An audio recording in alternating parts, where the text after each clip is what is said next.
जय श्री रघुनाथ जी की। श्री रामचरितमानस कथा चतुर्थ सोपान किष्किंधा कांड भाग 4। ओम गं गणपतिये नमः। श्री जानकी वल्लभो विजयति। नीलाम्बुज श्यामल कोमलांगं सीता समारोपित वाम भागं पाणौ महासायक चारु चापं नमामि रामं रघुवंशनाथम्। किष्किंधा कांड के पूर्व भाग 3 के प्रसंग में संक्षिप्त विवरण। सुग्रीव को राज्य देने के पश्चात उसका राज्य वैभव आदि पा जाने पर प्रभु के कार्य को भूल जाना, प्रभु द्वारा क्रोध, लक्ष्मण जी की प्रभु के क्रोध को देखकर प्रतिक्रिया, श्री राम जी द्वारा लक्ष्मण जी को शांत कर सखा सुग्रीव को समझाकर लाने की आज्ञा, वानरों के समूहों का चारों दिशाओं में जाना, प्यास लगने पर हनुमान जी के साथ तपोमूर्ति स्वयं प्रभा के तालाब व बगीचे में जाना, वानरों द्वारा प्यास बुझाना, स्नान आदि कर कंद मूल फल खाना, स्वयं प्रभा का श्री रघुनाथ जी के पास जाना, वानरों का संपाति से भेंट, संपाति द्वारा जटायु को तिलांजलि देना एवं उसके द्वारा सीता जी का पता बताना आदि कथा हमने श्रवण की। तत्पश्चात किष्किंधा कांड की भाग 4 में कथा निरंतर। मंगल भवन अमंगल हारी द्रवंशो दशरथ अजिर बिहारी। मोर मनोरथ जानौनी के बसऊं सदा और पुर सब ही के। मोहि ले जाहू सिंधु तट देऊं तिलांजलि ताहि। बचन सहाय करबि मैं पैहूँ खोजहु जाहि। सियावर रामचंद्र शंकर शरणम। संपाति ने वानरों से कहा, मुझे समुद्र के किनारे ले चलो, मैं जटायु को तिलांजलि दे दूं।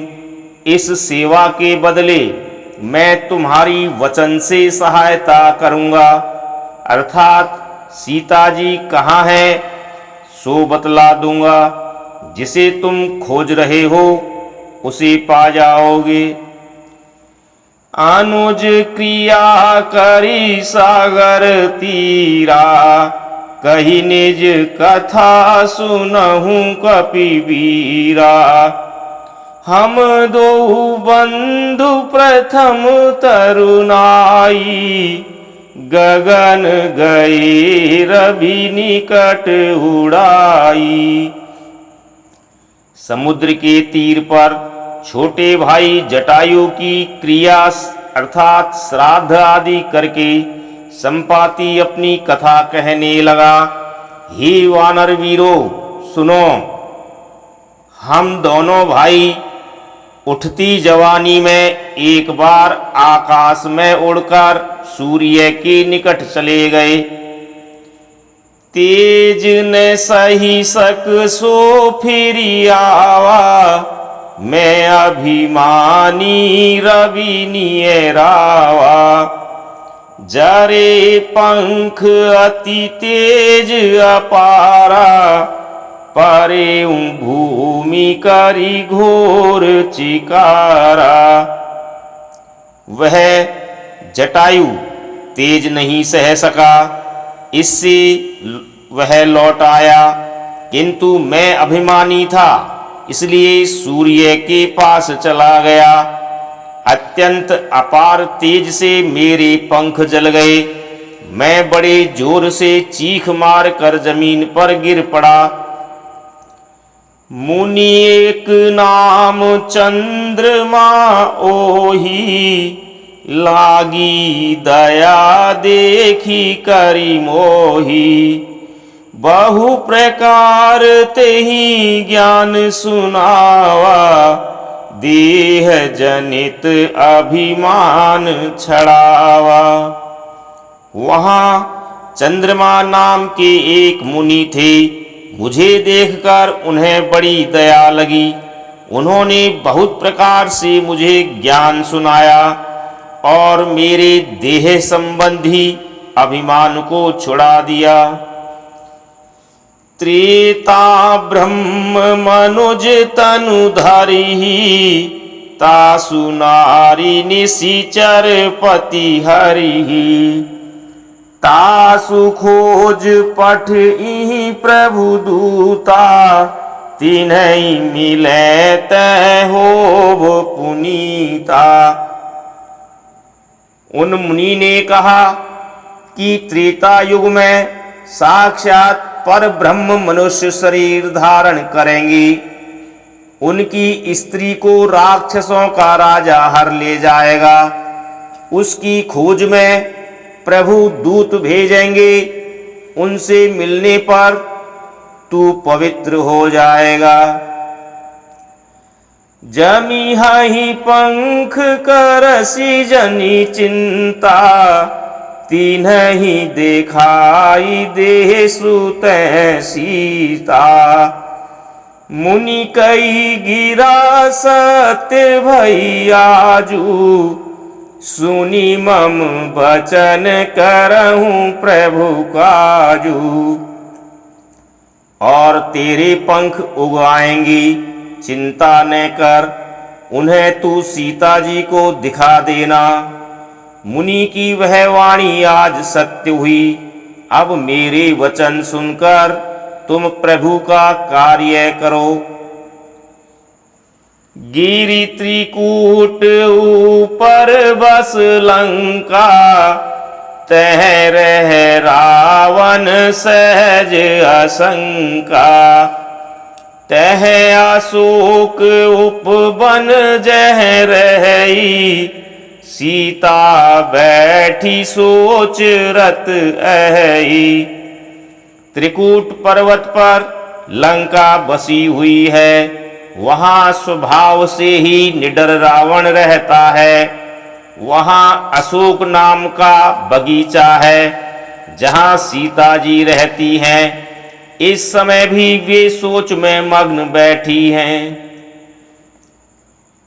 मैं देखूं तुम नाही, गीधई दृष्टि अपार। बूढ़ भयऊं न त करतऊं, कछुक सहाय तुम्हार।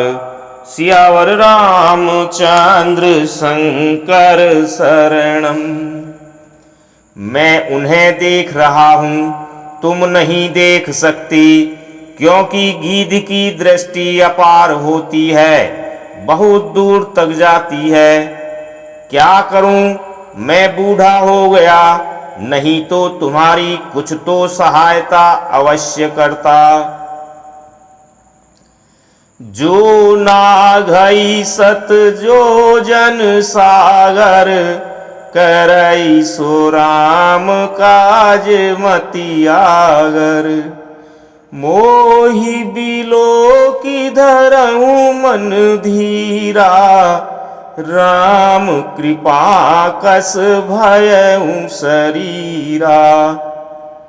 जो 100 योजन अर्थात 400 कोस समुद्र लांघ सकेगा और बुद्धि निधान होगा, वही श्री राम जी का कार्य कर सकेगा। निराश होकर घबराओ मत, मुझे देखकर मन में धीरज धरो। देखो श्री राम जी की कृपा से देखते ही देखते मेरा शरीर कैसा हो गया। बिना पाँख का बेहाल था, पाँख उगने से सुंदर हो गया। पापी जाकर नाम सुमिरहि, अति अपार भव सागर तरहि।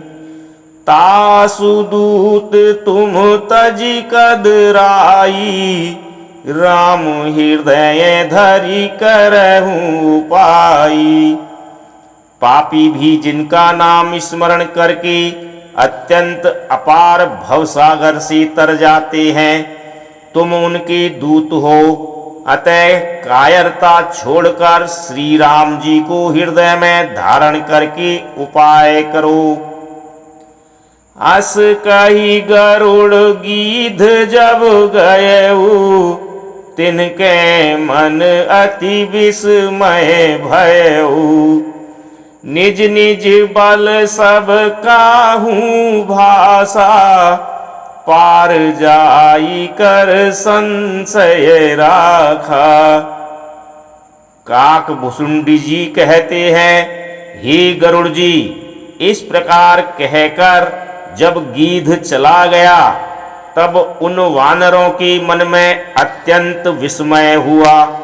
सब किसी ने अपना अपना बल कहा, पर समुद्र के पार जाने में सभी ने संदेह प्रकट किया। जरठ भयऊ अब कहि रिछेसा, नहीं तन रहा प्रथम बल लेसा। जबहि त्रिविक्रम भय खरारी, तब मैं तरुण रहूं बल भारी। ऋक्षराज जाम्बवान कहने लगे, मैं अब बूढ़ा हो गया, शरीर में पहले वाले बल का लेस भी नहीं है। जब खरारी अर्थात खर के शत्रु श्री राम वामन बने थे, तब मैं जवान था और मुझ में बड़ा भारी बल था। बलि बांधत प्रभु बाढ़ेऊ, सो तनु बरनि न जाई। उभय घरी मह दीन्ही, सात प्रदक्षिणी धाई। सियावर रामचंद्र शंकर शरणम। बलि के बांधते समय प्रभु इतने बढ़े कि उस शरीर का वर्णन नहीं हो सकता, किंतु मैंने 2 ही घड़ी में दौड़कर उस शरीर की 7 प्रदक्षिणाएं कर ली। अंगद कहे जाऊं मैं पारा, जिये संशय कछु फिरती बारा। जामवंत कह तुम सब लायक, पठइए किमि सब ही कर नायक। अंगद ने कहा, मैं पार तो चला जाऊंगा, परंतु लौटते समय के लिए हृदय में कुछ संदेह है। जाम्बवान ने कहा, तुम सब प्रकार से योग्य हो, परंतु तुम तो सबके नेता हो, तुम्हें कैसे भेजा जाए। कह रीछ पति सुन हनुमाना, का चुप साधि रहे बलवाना। पवन तनय बल पवन समाना, बुद्धि विवेक विज्ञान निधाना। ऋक्षराज जाम्बवान ने श्री हनुमान जी से कहा, हे हनुमान, हे बलवान, सुनो, तुमने यह क्या चुप साध रखी है? तुम पवन के पुत्र हो और बल में पवन के समान हो। तुम बुद्धि विवेक और विज्ञान की खान हो। कवन सो काज कठिन जग माही, जो नहीं होई तात तुम पाही। राम काज लगी तव अवतारा, सुनतहि भयउ पर्वताकारा। जगत में कौन सा ऐसा कठिन काम है जो ही तात तुमसे न हो सके? श्री राम जी के कार्य के लिए ही तो तुम्हारा अवतार हुआ है।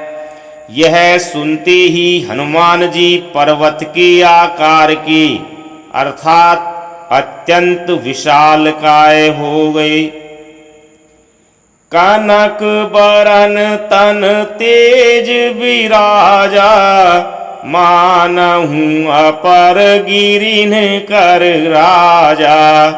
सिंहनाद करी बारही बारा, लीलहि नागहु जल निधि खारा। उनका सोने का सा रंग है, शरीर पर तेज सुशोभित है, मानो दूसरा पर्वतों का राजा सुमेरु हो। हनुमान जी ने बार बार सिंहनाद करके कहा, मैं इस खारे समुद्र को खेल में ही लांघ सकता हूँ।